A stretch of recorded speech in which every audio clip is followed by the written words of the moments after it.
नाम वंदना प्रसंग बाल कांड में जो आता है, उस नाम वंदना प्रसंग में गोस्वामी तुलसीदास जी नाम भगवान से प्रार्थना करते हैं।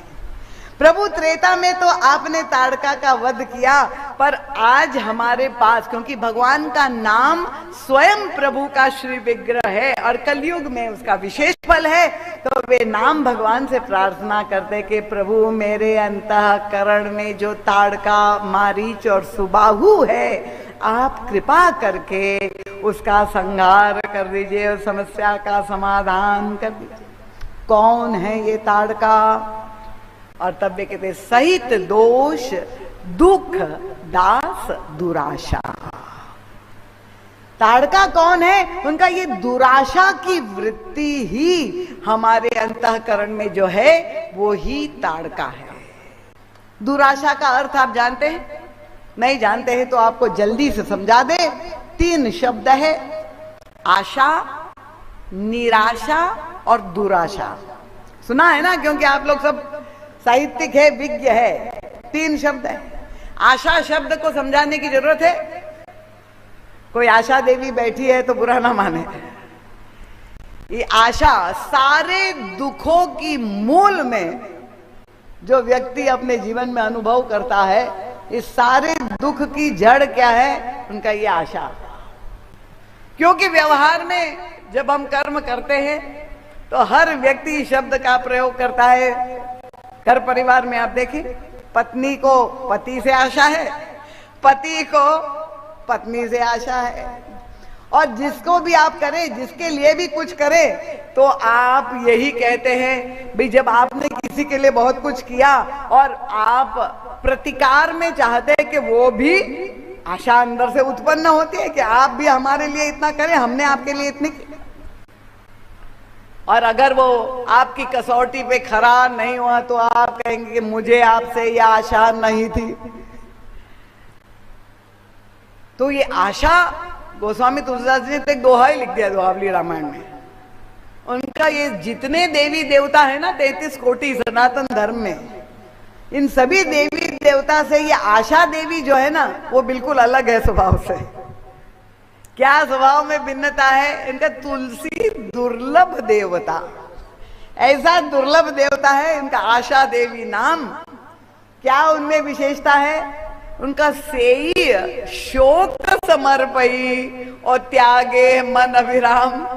अन्य देवी देवता की सेवा करेंगे तो वो आपको प्रसन्न हो करके आशीर्वाद देंगे, पर ये आशा देवी की आप जितनी सेवा करेंगे उतना ही वो आपको शोक और दुख देगी, और अगर आप उसको त्याग देंगे तो आपके जीवन में विश्राम और शांति की प्राप्ति होगी। अब कहना तो कितना सरल है, आशा नहीं रखनी चाहिए। भजन भी हम लोग जोर जोर से गाते हैं, आशा एक राम जी से दूजी आशा छोड़ दे।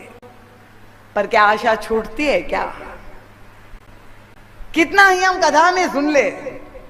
और मैंने कहा ना, बड़े बड़े महापुरुषों के जीवन में से को कछु कही दे कछु कहू यह वासना हृदय से न जाए, सब कुछ त्याग कर दिया, पर त्यागी कहलाने की आशा का त्याग नहीं हो पाया।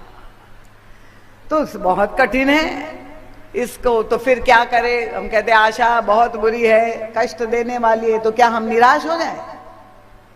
क्या हम जीवन कैसे बिताए? हमारी लाइफस्टाइल कैसे हो? हम हताश बन करके भाई किसी से आशा नहीं है तो इतने डिप्रेस हो जाए।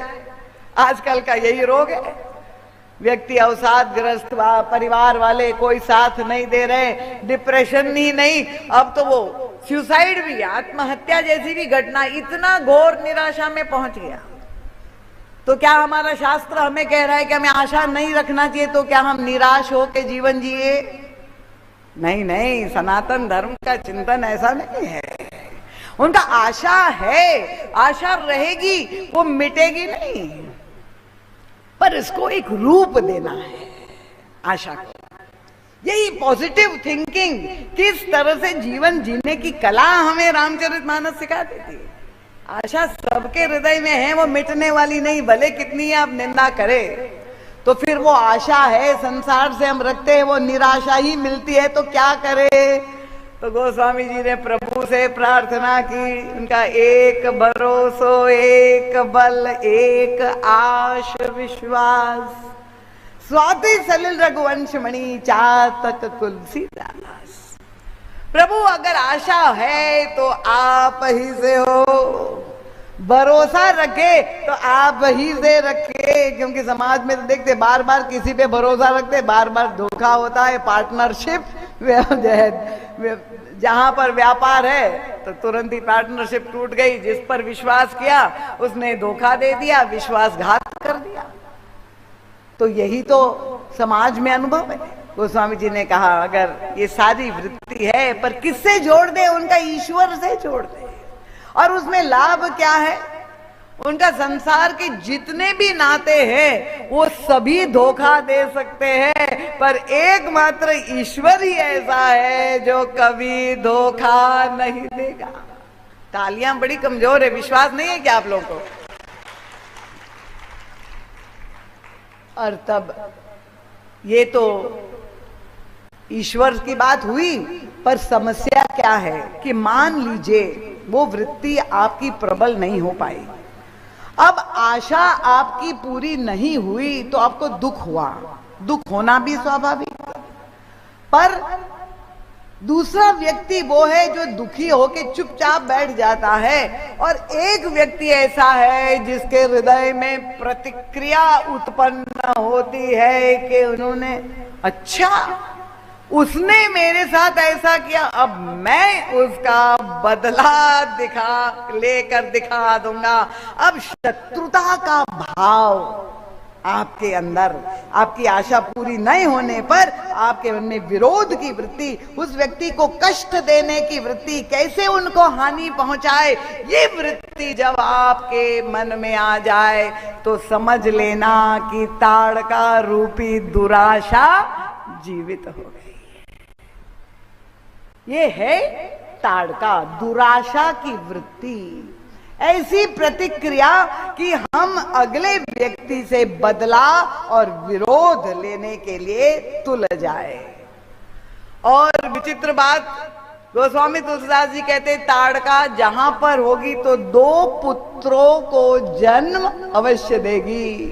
देखिए ये रामचरितमानस दर्पण है, और इस दर्पण में हमें किसका दर्शन हो रहा है? अपना ही दर्शन हो रहा है। जब हम ताड़का को देख रहे हैं और व्याख्या कर रहे हैं तो कृपया कथा का दुरुपयोग ये ना करे, घर जाके कहे कि हाँ मेरी सास पक्की ताड़का है, तो अन्याय हो जाएगा।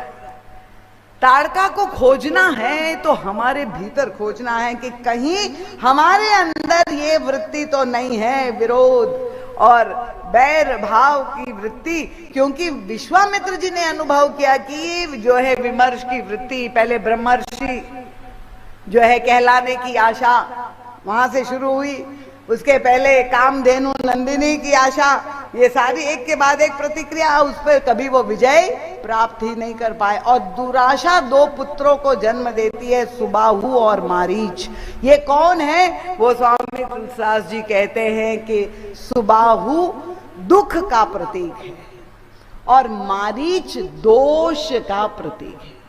तो जहां दुराशा होगी वहां दुख अवश्य होगा, दोष अवश्य आएंगे। ये त्रेता की कहानी है कि हमारे जीवन की कहानी है? मानस हमारे जीवन की कहानी है ना। आप सहमत है कि नहीं? ये व्याख्या जो युग तुलसी ने दी है। तो भगवान ने क्या किया कि सुबाहु को जला दिया, दुख को प्रभु ने पावकास्त्र से नष्ट कर दिया, और दोष रूपी मारीच का जला नहीं दिया। प्रभु ने मारीच को 100 योजन दूर फेंक दिया बिना फल के बाण से कि मैं तुम्हारा भी सदुपयोग करूंगा। दोष को दूर कर दिया, दुख को जला दिया, और ताड़का का एक ही बाण से वध कर दिया।